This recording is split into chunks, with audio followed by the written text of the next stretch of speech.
Total 14 programs ఉంటాయి మనకి. Will have 14 programs. What are they and why we are organizing this program? Reason ఏంది మనం ఇక్కడ ఆర్గనైజ్ చేయడానికి అంటే మీకు చాలా డౌట్స్ ఉంటాయి. Impact national vice president. So mister Venkatrao sir, please come on to the dais.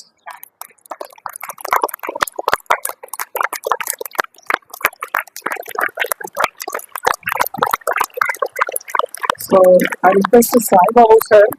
I think you are the same. Any? Oh, sorry. Sai Babu sir. అదే confuse అయ్యింది. అదే మీరు వచ్చారు సాయిబాబు అన్నారు ఏం కానీ జస్ట్ నా మెమరీలో అదే ఉంది. Thank you sir. So both the delegates are having very good experience in doing the counseling and motivating the children and how to behave yourself, how to get rid of all the problems. Okay, so sit down all of you. Thank you. So I request our I request to invite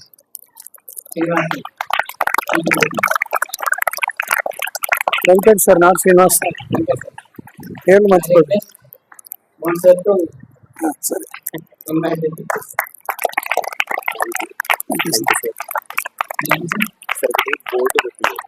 మన board impact black board, white board తీసుకో for morning session. The afternoon session the delegates and sirs will give the personal counseling to all of you.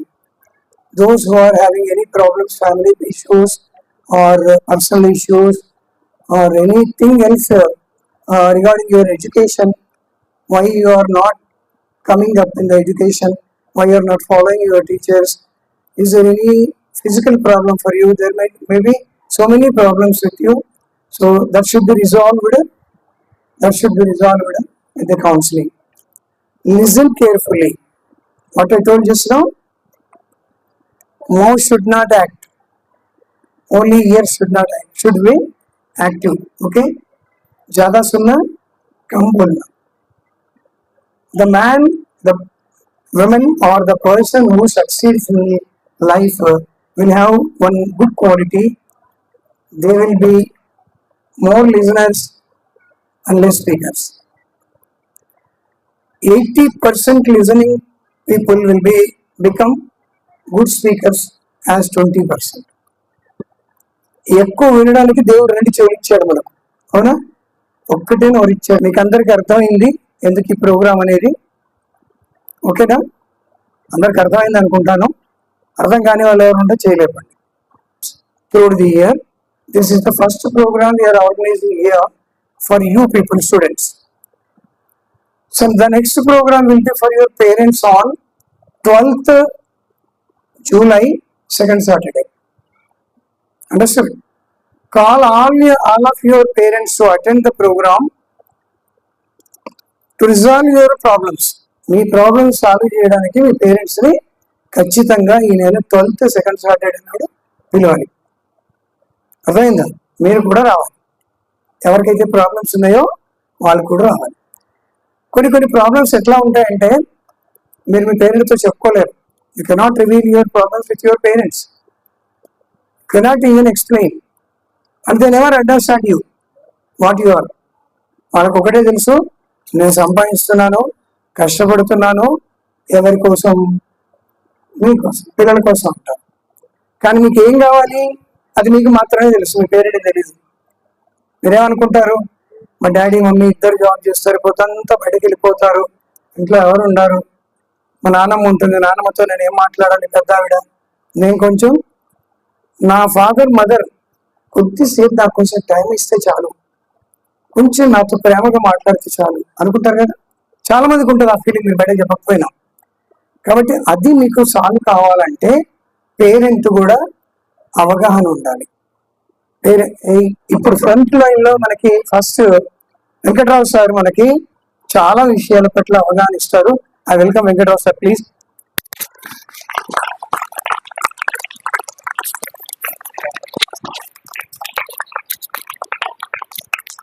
Thank you very much sir.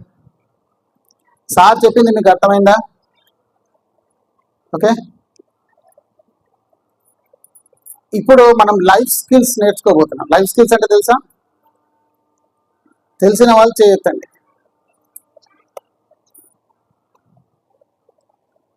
10th class. Okay, మీకు ఏదైనా ప్రొఫెషన్కి సంబంధించినంత వరకు చదివేది మీరు text బుక్లో ఉంటుంది. అది స్కూల్లో కాలేజీలో చెప్తారు, అవునా? టెక్స్ట్ బుక్లో మీరు చదివేది ఎందుకు పనికి వస్తుంది? మీరు రేపు పొద్దున డాక్టర్ అయినారనుకో, డాక్టర్కు సంబంధించింది ఎంబీబీఎస్ చదువుతారు, ఇంజనీర్కి సంబంధించింది బీటెక్ చదువుతారు, అంతేనా? లేకుంటే ఒక ఫార్మసిస్ట్ కావాలంటే బీ ఫార్మసీ చదువుతారు. అంటే మీకు మీ ప్రొఫెషన్కి సంబంధించినంత వరకు ఏదైతే నాలెడ్జ్ కావాలనో అది మీకు టెక్స్ట్ బుక్లలో ఉంటుంది, స్కూళ్ళల్లో కాలేజీల్లో చెప్తారు.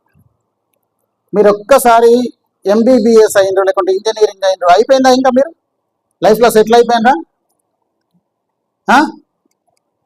మీకు జాబ్ వచ్చేస్తుందా? సర్టిఫికేట్ తీసుకొని బయటకు రాగానే వస్తుందా జాబ్?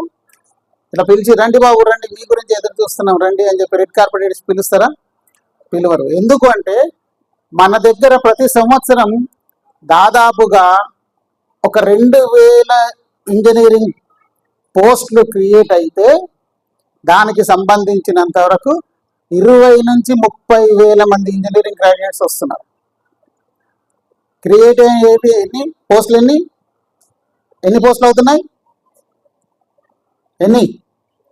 2000 పోస్ట్స్ వస్తున్నాయి. కానీ వచ్చే గ్రాడ్యుయేట్స్ ఎంతమంది?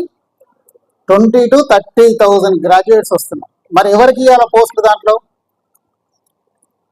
ఎవరికి ఇవ్వాలి అంటే వాళ్ళ ముందు ఇంటర్వ్యూలో ఎవరైతే బాగా చేస్తారో వాళ్ళకి ఇస్తారు, అవునా? ఇంటర్వ్యూ చేసినప్పుడు ఎవరైతే బాగా మాట్లాడతారో, ఎవరైతే సబ్జెక్ట్ చెప్తారో వాళ్ళకి ఇస్తారు. మిగతా వాళ్ళంతా చదవలేదా? చదువుకున్నారు, వాళ్ళకి మార్కులు రాలేదా? వచ్చాయి. పాస్ కాలేదా? పాస్ అయినారు. మరి ఎందుకు పోస్ట్ ఇస్తలేరు అంటే మార్కులు మనం సంపాదించడానికి, మనకి జాబ్ రావడానికి మధ్యలో ఏదైతే ఉన్నదో అదే లైఫ్ స్కిల్ అంటాం. ఇప్పుడు నేను స్టేజ్ మీద మాట్లాడుతున్నా, ఇప్పుడు మీ అందరి ముందు మాట్లాడుతున్నా. 500 మంది అయినా 5,000 మంది అయినా మాట్లాడతాను నేను స్టేజ్ ఎక్కి. మీలో ఎవరినన్నా పిలిచి మాట్లాడమంటే మాట్లాడతారా? ఎందుకు మాట్లాడరు? మాట్లాడడం రాదా? మీకు మాట్లాడడం? ఫియర్. చప్పట్లు కొట్టండి. ఎవరైనా కరెక్ట్గా చెప్పినప్పుడు చప్పట్లు కొట్టాలి. దాన్ని ఏమంటాం మనం? స్టేజ్ ఫియర్ అంటాం. స్టేజ్ ఫియర్కి మనం ఏం నేర్చుకుంటాం? ఎఫెక్టివ్ పబ్లిక్ స్పీకింగ్, ఈపీఎస్ అంటారు దాన్ని. ఎఫెక్టివ్ పబ్లిక్ అంటే బాగా ఎవరైతే పబ్లిక్లో మాట్లాడగలుగుతారో దాన్ని ఎఫెక్టివ్ పబ్లిక్ స్పీకింగ్ అంటారు. దానికి ఒక కోర్స్ ఉంటుంది, అది లైఫ్ స్కిల్. అది అంటే ఎవరైతే ఈపీఎస్ చేస్తారో ఇంటర్వ్యూలో వాళ్ళు, ఎవరైతే ఇంటర్వ్యూ చేస్తున్నారో వాళ్ళ ముందు బాగా మాట్లాడతారు. ఎందుకంటే 200 మంది 2,000 మంది ముందు మాట్లాడిన వాళ్ళు ఒకరిద్దరు ముందు మాట్లాడరా? ఇంటర్వ్యూలో మాట్లాడతారు. అంటే మనకు వచ్చిన దాన్ని కూడా చెప్పడానికి ఆ ఫియర్ పోవాలి, అది లైఫ్ స్కిల్. అట్లాగే టైం మేనేజ్మెంట్. రాసుకోరా మీరు? పురాణం వింటున్నారా? స్టేజ్ ఫియర్ ఫస్ట్ అంటే effective public speaking.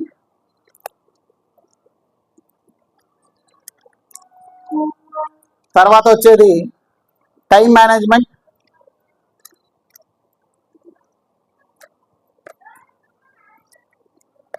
Next emotional control.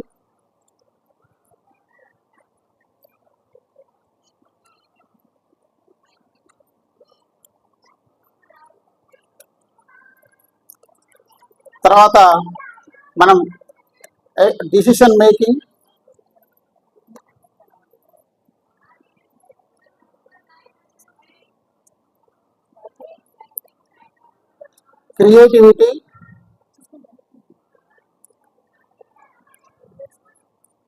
Creativity.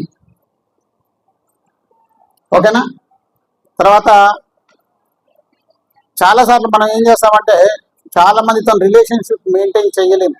కొంతమంది బాగా మెయింటైన్ చేస్తారు, కొంతమంది మెయింటైన్ చేయలేరు. ఎవరైనా రిలేషన్ వస్తే కూడా మాట్లాడకుండా కూర్చుంటారు, అవునా కదా? అది రిలేషన్షిప్ బిల్డింగ్, అది కూడా. ఇవన్నీ ఏంటంటే ఇలాంటివి మీకు ఈ ఇయర్లో, ఈ సంవత్సరంలో మేము వచ్చినప్పుడల్లా ఒక్కొక్క దాని గురించి లేదా రెండింటి గురించి మీకు చెప్తూ పోతుంటాం. అయితే ఈసారి మేము ఏదైతే చెప్పామో, దేని గురించి చెప్పామో, నెక్స్ట్ టైం వచ్చినప్పుడు దాని మీద క్వశ్చనర్ ఉంటుంది. మీరు ఎంత ప్రాక్టీస్ చేశారు? సపోజ్ మేము క్రియేటివిటీ గురించి చెప్పాను నేను, మీరు ఎంత క్రియేటివ్గా తయారయ్యారు నాకు నెక్స్ట్ టైం తెలియాలి. నాకు అడగండి, చేయలేపండి ఇలా. ఓకే, మీరు అలాగే డౌట్ ఉంచుకుంటే నెక్స్ట్ టైం మేము వచ్చినప్పుడు మళ్ళీ మీకు ఆ క్రియేటివిటీ అనేది రాలేదనేది మాకు అర్థమవుతుంది. అప్పుడు ఎందుకు అని నేను అడిగితే మీరు ఏం చెప్తారు? సార్ నాకు ఈ డౌట్ ఉంది సార్ అంటారు. ఈ డౌట్ ఇప్పుడే అడిగితే మీరు క్రియేటివ్గా తయారవుతారు. సార్ నో, ఒక చిన్న యాక్టివిటీ చేద్దామా? ఓకే, అంటే మనం ఎంత బాగా యాక్టివ్గా ఉన్నాం అనేది. నాకు ఒక 8 మెంబర్స్ కావాలి. ఓకే, రెడీయా? ఇప్పుడు నేను మీకు ఏమి చెప్తానో అది మీరు అనాలి, ఏమి చెప్తానో అది చెయ్యాలి. ఏం చేయాలి? నేను ఏం చెప్తానో అదే చెయ్యాలి, ఏం చెప్తానో మీరు అది అనాలి, అంటూ అది చేయాలి. ఓకే, ఇప్పుడు నేను అంటాను, మీరు ఇన్సైడ్ అంటే మీరు లోపల వైపు గెంతాలి, మన లోపల వైపు వెళ్ళాలి. ఇన్సైడ్ వెళ్ళండి, ఎస్. అవుట్ సైడ్, నేను ఇప్పుడు చెప్పినప్పుడు మీరు చేశారు కదా, అది అనాలి. నేను ఇన్సైడ్ అన్నప్పుడు మీరు ఏం చేయాలి? ఇన్సైడ్ అంటూ లోపలికి గెంతాలి. అవుట్ సైడ్ అంటే అవుట్ సైడ్ అంటూ లోపలికి గెంతాలి. లెఫ్ట్ అంటే లెఫ్ట్ గెంతాలి, కదలద్దు. Yes, left. రైట్, రైట్ అనట్లేదు, అనాలి, గట్టిగా అనాలి, వాళ్ళకి వినిపించాలి. నాది మైక్ ఉంది కాబట్టి వినిపిస్తుంది, లేదు వాళ్ళకి అందరికి వినిపించాలి. Okay, ready? అర్థమైందా? రైట్, రైట్ అంటే ఓకే అని అర్థం, నేను చేయమని చెప్పాలి. ఓకే, ఇప్పుడు start. Inside, outside, left, right, right, left, outside, inside, outside, right, left. Yes, thank you. ఇప్పుడు ఏం చేయాలంటే నేను ఏదైతే చెప్తానో అది చెయ్యాలి, ఏది చెప్తానో అదే చెయ్యాలి, కానీ నేను చెప్పిన దానికి ఆపోజిట్ చెప్పాలి. ఇప్పుడు నేను ఇన్సైడ్ అన్నాను అనుకోండి, మీరు అవుట్ సైడ్ అని లోపలికి గెంతాలి. అర్థమైందా? మీ అందరికి అర్థమైందా? ఎస్, చప్పట్లు కొట్టండి మరి, ఇంకా బాగా చేస్తున్నారు. ఇప్పుడు నేను ఇన్సైడ్ అన్నప్పుడు మీ నోట్ నుంచి అవుట్ సైడ్ అని రావాలి. మీరు అనేది ఏమనాలి? దానికి ఆపోజిట్ చెప్పాలి. ఇప్పుడు నేను లెఫ్ట్ అన్నాను అనుకో, మీరు ఏం చెప్పాలి? రైట్ అనాలి, కానీ ఎటు సైడ్ గెంతాలి?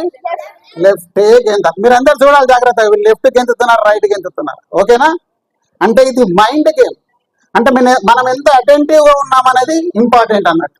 ఇప్పుడు మీరు క్లాస్లో మీ టీచర్ చెప్పిన కరెక్ట్గా వింటారు కదా, ఎంత జాగ్రత్తగా వింటారు అనేది ఇక్కడ అర్థమైపోతుంది. ఓకే, మన మైండ్ ఎంత యాక్టివ్గా ఉంది. అర్థమైందా మీకు? ఇప్పుడు నేను ఇన్సైడ్ అన్నప్పుడు ఎక్కడ గెంతాలి?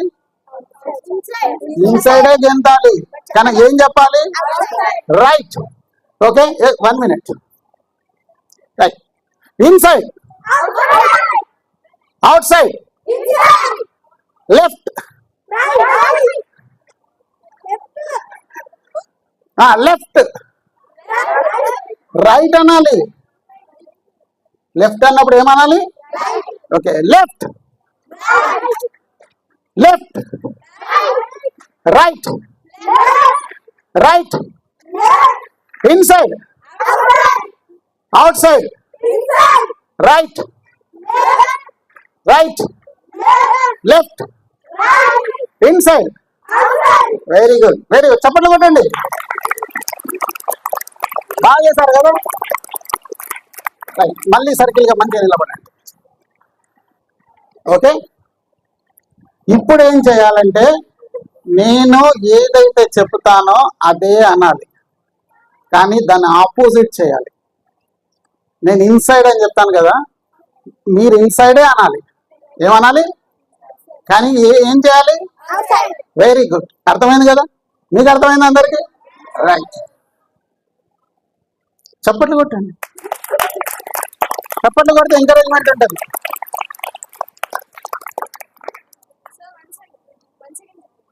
ఇన్సైడ్ అంటే ఇన్సైడే అనాలి.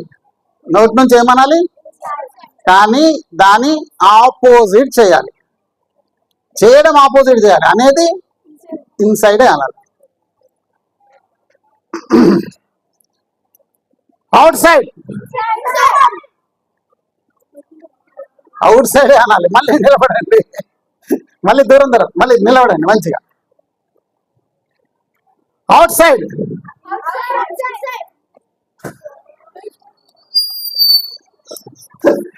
నేను అవుట్ సైడ్ అన్నప్పుడు మీరేమనాలి? చేసేది ఏంది? ఇన్సైడ్ చేయాలి. ఇన్సైడ్ అనద్దు, అనడం ఇన్సైడ్ అనద్దు. ఏమనాలి? నేను చెప్పింది అనాలి. అవుట్ సైడ్,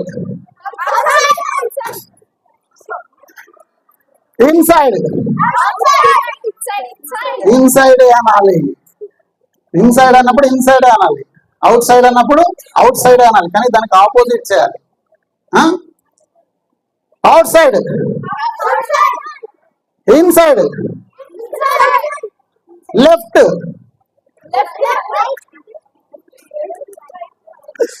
లెఫ్ట్ అన్నప్పుడు ఏం చేయాలి? ఏమనాలి? లెఫ్ట్ అనాలి. ఓకే, దూరం దూరం నిలబడండి మంచిగా సర్కిల్ లాగా. Okay, left, left, right, right, inside, right. చెప్పండి కొట్టండి. Okay, thank you, thank you. ఓకేనా? రైట్. అంటే మన బ్రెయిన్, మనం దానికి ట్రైనింగ్ ఇచ్చాం. ఏమని? ఇన్సైడ్ అన్నప్పుడు ఏమని ట్రైనింగ్ ఇచ్చాం? ఇన్సైడ్ అనే ట్రైనింగ్ ఇచ్చాం. కాబట్టి అది దానికి ఆపోజిట్ చేయాలంటే కష్టపడుతుంది. రెగ్యులర్గా ఇన్సైడ్ అంటే ఏంటిది? ఇప్పుడు మీరు బయట నిలబడ్డారు, మేడం ఏమంటుంది? కమ్ ఇన్సైడ్ అంటారు. అప్పుడు ఎటు వెళ్తారు? మీరు లోపలికి వెళ్తారు. అంటే లోపలికి వెళ్ళడానికే మన బ్రెయిన్కి ట్రైనింగ్ ఇచ్చాం. బ్రెయిన్ తనంతలో తాను ఏం చేయదు, మనమే ట్రైనింగ్ ఇచ్చాం. ఎందుకంటే చిన్నప్పటి నుండి మనం నేర్చుకున్నది ఏంటి? వేరే వాళ్ళని చూసి నేర్చుకున్నాం. అవునా? వాళ్ళు నడుస్తున్నారు కాబట్టి మనం నడవాలని నేర్చుకున్నాం, వాళ్ళు మాట్లాడుతున్నారు కాబట్టి మనం మాట్లాడాలని నేర్చుకున్నాం. అంతే కదా? ఇప్పుడు సపోజ్ అవుట్ సైడ్ అంటే గో అవుట్ సైడ్ అని అనుకో టీచర్, ఏం చేస్తాం? మనం బయటకు వెళ్ళిపోతాం. అంటే మనం ట్రైనింగ్ ఇచ్చాం మన బ్రెయిన్కి. దానికి ఆపోజిట్ చెయ్యమంటే కష్టమవుతుంది. అది అలా చేయడం వల్ల మన లోపల ఏం డెవలప్ అవుతుంది? ఏం డెవలప్ అవుతుంది? క్రియేటివిటీ. ఏం డెవలప్ అవుతుంది? క్రియేటివిటీ. ఆ క్రియేటివిటీ డెవలప్ అయితే మన బ్రెయిన్ మనం చెప్పినట్టుగా వింటది. ఏం చేస్తుంది? ఏం చేస్తుంది? గట్టిగా. Very good. ఇప్పుడు ఇక్కడ చుట్టుపక్కల వాళ్ళకి మనం ఇక్కడ ఒక సెషన్ చేస్తున్నామని తెలియాలా వద్దా? తెలవాలంటే గట్టిగా అరవాలి. చప్పట్లు అంటే గట్టిగా చప్పట్లు. Very good, thank you.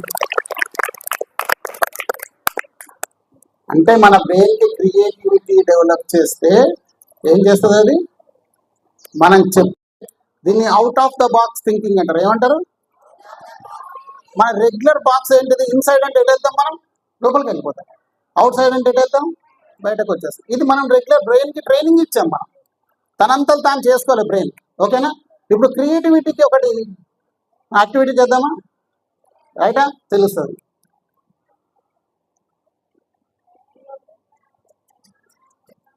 Triple one.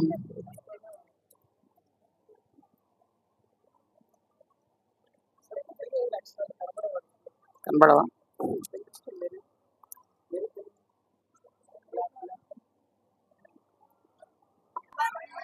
గట్టిగా చెప్పండి. Is equal to 114 is equal to 16.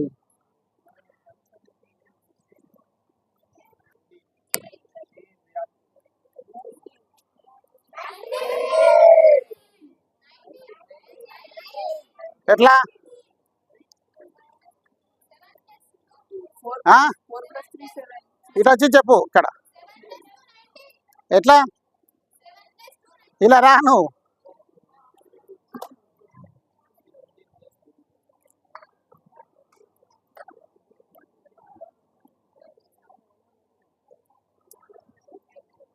ఎట్లా అయింది ఇది 1 1 1 ఉంది 13 ఎట్లా అయింది Sir, you did plus 1, 2, 3. Ah. 13.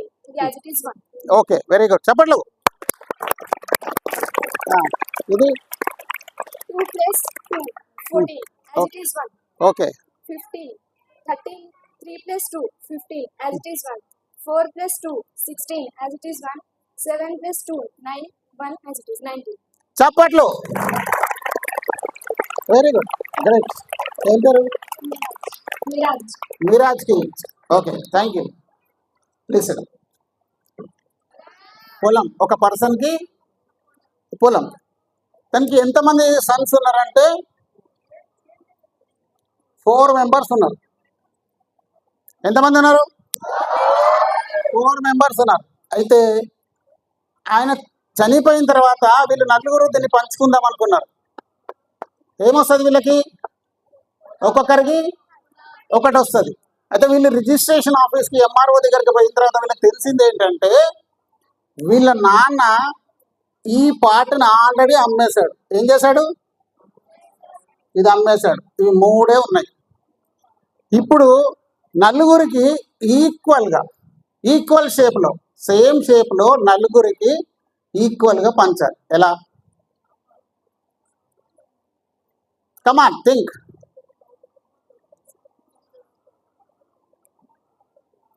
ఇక్కడ వచ్చి చేయండి చేసేవాళ్ళు ఎవరు వస్తారు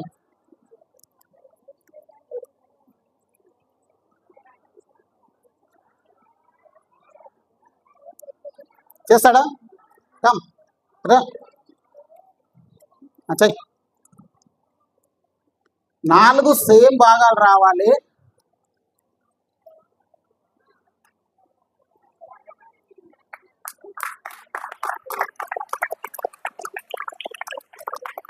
ఇప్పుడు ఎట్లా పంచుతావు First.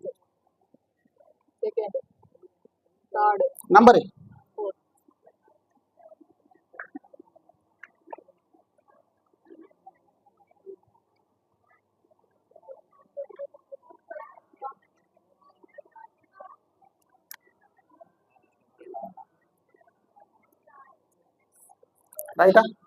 రైటా అది ఎట్లా రైట్ చెప్పు 3 parts వస్తాయి equal. ఈక్వల్గా వచ్చింది షేప్ ఎట్లా వచ్చింది L shape. ఎట్లా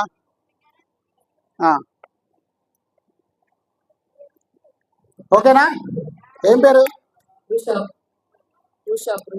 రిషబ్కి గట్టిగా చప్పట్లు ఒకసారి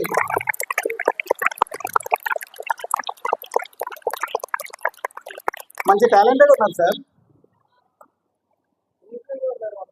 ఎస్